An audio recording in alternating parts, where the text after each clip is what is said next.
Salut à tous et bienvenue. Ce soir, on va vous parler de Jason X ou Jason 10, mais c'est vachement plus stylé avec le X. Contrairement à ce que son nom peut laisser penser, c'est pas une parodie porno de Vendredi 13. Même si dedans, il y a quand même un robot sexuel, des jeunes filles bien sûr pas très habillées et des scènes de cul. Non, en réalité, c'est juste et tout simplement le 10e épisode de la saga Vendredi 13. Vendredi 13, 10e épisode. Quand ils vont arriver à Vendredi 13, ça va être sympa. Générique.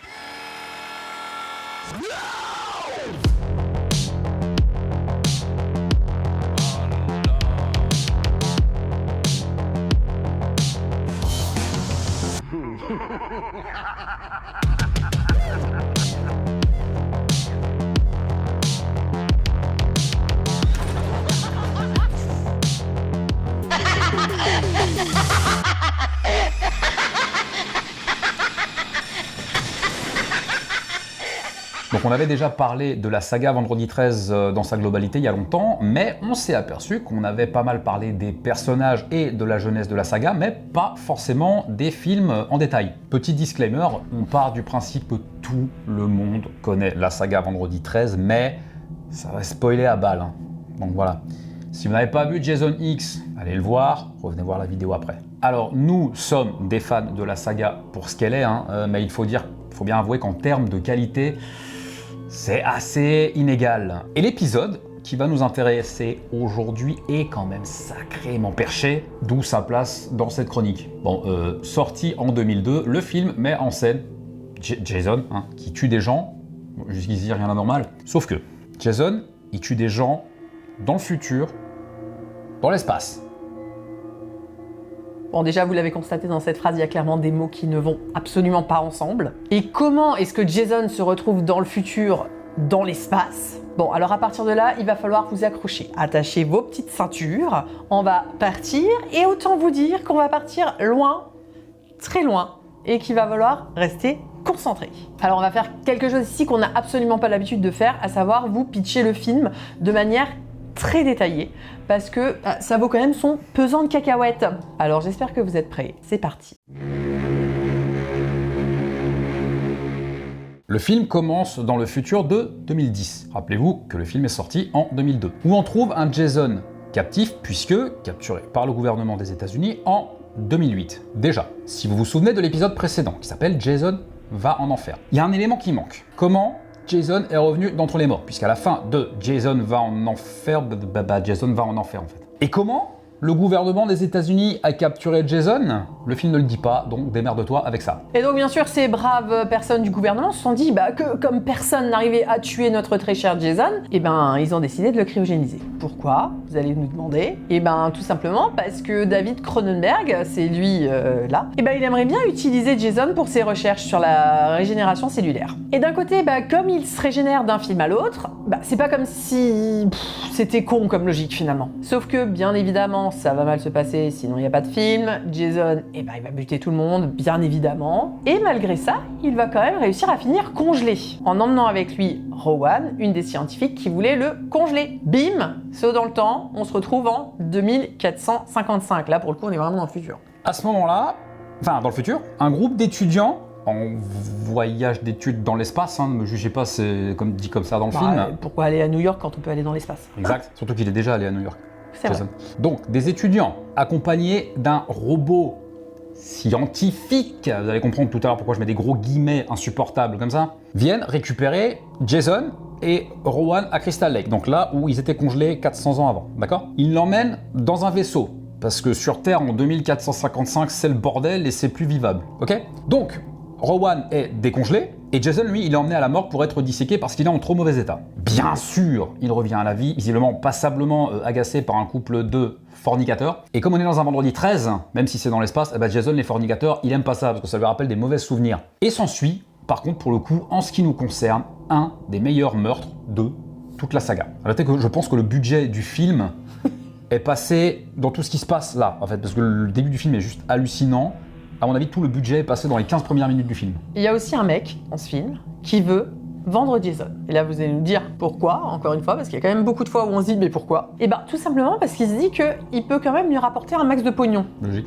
Bien sûr, tout à fait logique. À partir de là, c'est le carnage qui commence, puisque Jason dans le film va quand même désosser pas moins de 28 personnes.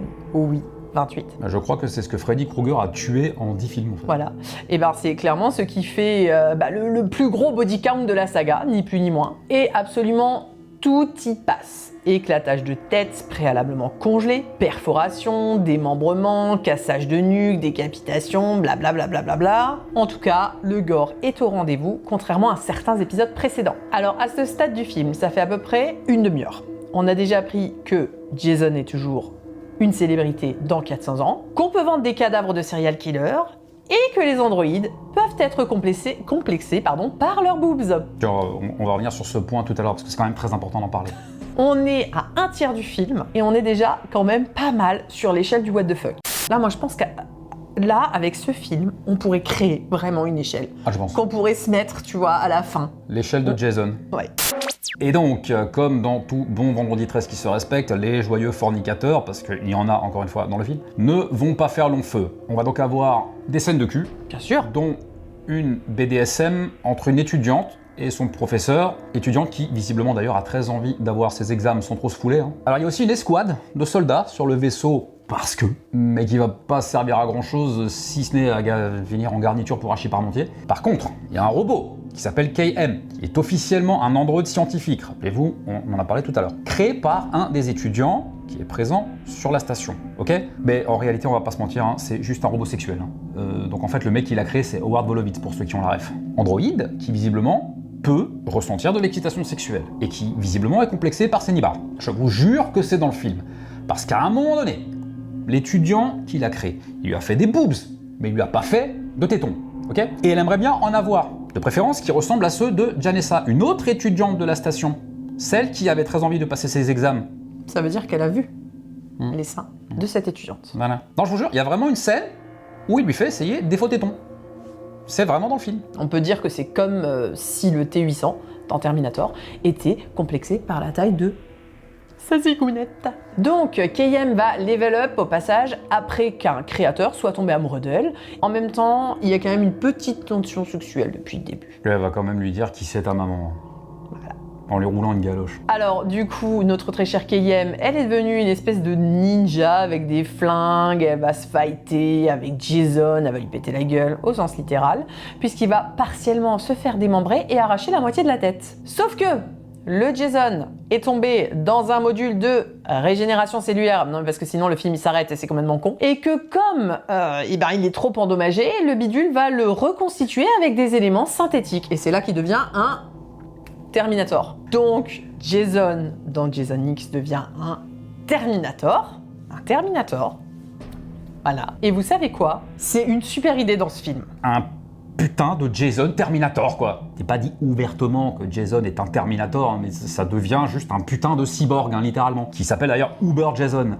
Et on adore ce nom. J'adore. J'adore. Le problème avec ça, c'est que il arrive à la fin et que quasiment toute la promo du film avait à l'époque été basée sur la présence de Uber Jason, sauf que il arrive à la fin. C'est un peu con quand même de spoil la fin et ça annule complètement l'impact du truc en fait. Donc là-dessus, le Jason Terminator qui est quand même devenu sacrément balèze, même trop pour le robot sexuel, bim, il va lui mettre une mandale et elle va se faire décapiter. Du coup, les survivants veulent enfermer Jason dans la station et se barrer, non sans avoir laissé des explosifs dedans. Sauf que ça, non plus, ça va pas marcher, puisque Uber Jason, il survit et il parvient à les rattraper. Du coup, les survivants, ils essayent de semer la confusion dans le cerveau malade de Jason en recréant Crystal Lake en VR. Putain, ça non plus, c'est pas une blague, c'est vraiment dans le film. Voilà.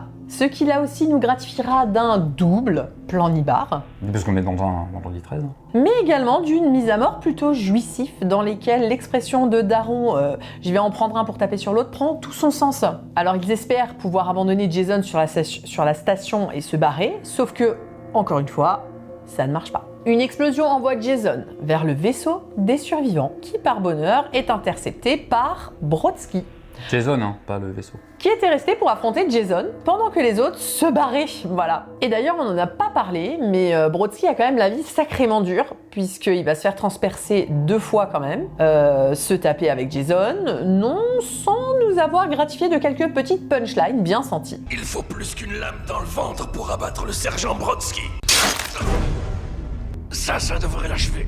Donc, Brodsky va intercepter Jason et se sacrifier en l'emmenant vers l'atmosphère de la Nouvelle Terre. Oui, parce que comme la Terre elle est devenue invivable, il y a une autre Terre qui a été colonisée et on s'est pas emmerdé pour le nom, on l'a appelée Terre 2. Donc Jason est mort et Howard Wolowitz promet à Kayem de lui fabriquer un nouveau corps, avec des vrais boobs cette fois-ci, on imagine, et je refuse de savoir ce qu'il a l'intention de faire avec. Sur Terre 2, un couple d'amoureux s'extasie devant une étoile filante qui est en fait Jason, qui s'est carbonisé en entrant dans l'atmosphère terrestre et n'existe tout simplement à l'exception d'une partie de son masque en métal qui tombe au fond de la mer. À partir de là, ça va être un peu compliqué de le faire revenir, sauf si tel, Cell ou Majin Buu dans DBZ, il peut se régénérer à partir d'un tout petit bout, voire d'une cellule de lui-même. Après, remarquez qu'on ne voit que son masque et pas son cadavre. Oui, moi je suis sûr qu'on peut. On peut tout faire avec Jason, tout. Il n'y a plus eu de suite à la saga Vendredi 13 jusqu'à maintenant, puisque Freddy contre Jason, même s'il est sorti après, se passe avant, et celui de 2009 est un reboot. Voilà, donc vous avez compris, je pense, pourquoi on vous a parlé de Jason X, parce qu'encore une fois, il est quand même sacrément perché. Alors, selon comment vous vous placez par rapport à la saga Vendredi 13, vous allez soit considérer que le film est soit le meilleur, soit le pire de la saga. Et vous savez quoi ?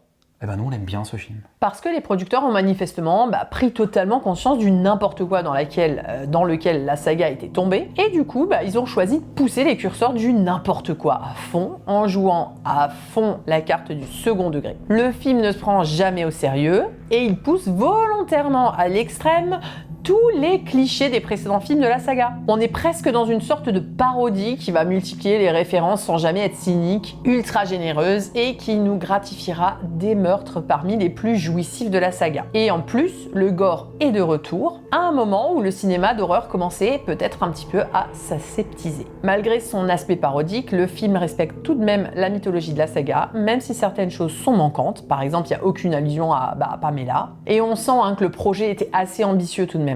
Alors, est-ce que les moyens mis en œuvre furent à la hauteur des ambitions? Mais pour le coup, ça serait un petit peu tiré sur l'ambulance que de rager par exemple sur les CGI un peu foireux. Puisqu'il faut le rappeler, on est en 2002 et le film a coûté environ 14 millions de dollars. Bon, le film n'est clairement pas exempt de défauts, mais se laisse regarder et on doit dire qu'on a pris un certain plaisir à voir Jason dessouder du Kidam dans le futur, dans l'espace. Voilà, c'est tout pour cette vidéo, on espère qu'elle vous a plu. N'oubliez pas de vous abonner, de lâcher un pouce en l'air si vous avez aimé cette vidéo, et puis de nous dire en commentaire si vous avez kiffé Jason X ou si vous ne l'avez pas vu et que vous comptez le voir suite à cette vidéo. Ouais, faites marcher l'algo YouTube. Vous pouvez toujours nous suivre sur les réseaux sociaux, vous savez à quel point on est actif sur les réseaux sociaux. En attendant, faites de beaux rêves. Et si vous faites des cauchemars, n'oubliez pas, c'est que du cinéma.